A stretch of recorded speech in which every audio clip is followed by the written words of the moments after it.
Shalom Horas, kita kembali bertemu dalam Renungan Logos. Sebelum kita mendengarkan firman Tuhan, mari kita berdoa. Kasih karunia dari Allah Bapa dan dari anaknya Tuhan Yesus Kristus bagimu sekalian. Amin. Firman Tuhan untuk kita pada hari ini diambil dari kitab Keluaran pasal 3 ayat yang ke-12. Demikian firman Tuhan. Lalu firman-Nya, bukankah aku akan menyertai engkau? Inilah tanda bagimu bahwa aku yang mengutus engkau. Apabila engkau telah membawa bangsa itu keluar dari Mesir, maka kamu akan beribadah kepada Allah di gunung ini. Demikian firman Tuhan. Saudaraku, inilah kisah yang menakjubkan di mana Allah menyatu dalam diri Musa sebagai pemimpin bangsa Israel keluar dari tanah Mesir.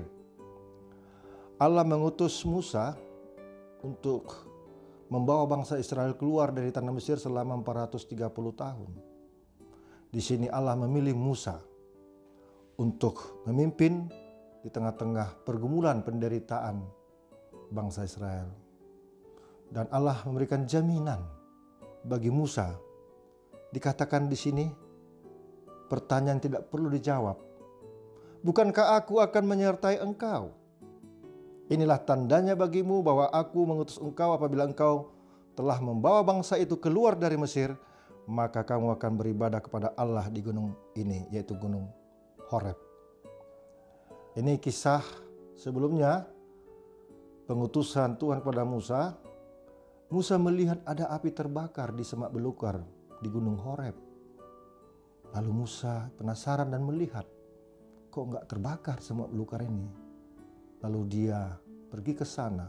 Ketika Musa pergi ke sana, lalu Tuhan mengatakan, Musa, Musa, tanggalkan kasutmu karena tempat yang engkau injak itulah tempat kudus.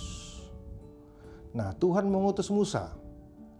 Namun Musa menjawab, siapakah aku ini? Bagaimana mungkin aku memimpin bangsa ini? Apa jawabku nanti? Siapakah nama Tuhan yang datang kepadaku? Kalau kita baca ayat berikutnya, Tuhan mengatakan, katakanlah, akulah Allah Abraham, Allah Ishak dan Allah Yakub yang memimpin engkau keluar dari Mesir. Dan akulah aku. Itu pernyataan Tuhan. Demikian juga dengan kita. Bagaimana kita dipanggil Tuhan. Tiap-tiap orang percaya yang dipimpin oleh Roh Allah, yang berada dalam Roh Allah, dipimpin oleh Allah. Sehingga Allah menuntun dan membebaskan kita dari penderitaan. Dan jauh lebih besar, Allah membebaskan kita dari dosa dan kematian. Allah menjadi manusia dalam diri Yesus dan dia menebus dosa-dosa kita dan dia mati dan dia bangkit pada hari ketiga. Nah, kita harus percaya saudaraku, setiap perjalanan hidup kita ini, jikalau kita berada dalam Roh Allah, dia berkuasa dalam diri kita, di ruang isi hati, pikiran, jiwa kita, dan dia akan memimpin dan menuntun kita dalam perjalanan hidup ini untuk menghadapi segala penderitaan dan menuntun kita ke dalam perjalanan kita ini hidup lebih baik dan lebih indah dan lebih terkendali dalam diri kita bersama Tuhan Yesus. Mari kita semua dipimpin oleh Roh Allah. Barang siapa yang dipimpin oleh Roh Allah adalah anak-anak Allah.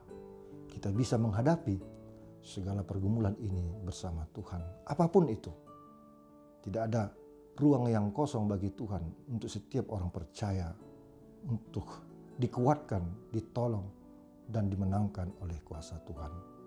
Selamat beraktivitas. Tuhan memberkati. Semua kita berada di dalam kuasa Allah, pertolongan Tuhan. Amin, kita berdoa. Terima kasih Tuhan, Engkau telah mengingatkan kami dalam kisah Musa. Roh Tuhan ada dalam diri Musa yang memimpin bangsa Israel keluar dari Mesir. Demikian juga dengan kami ya Tuhan, kami undang Roh-Mu hadir di tengah-tengah kuasa yang darimu untuk hidup kami dalam menjalani hari-hari kami ini. Dan kami adalah anak-anak-Mu Tuhan, berikan kami kekuatan, semangat dalam menghadapi, menjalani tahun 2024 ini, yang 366 hari di tahun ini, tahun kabisat.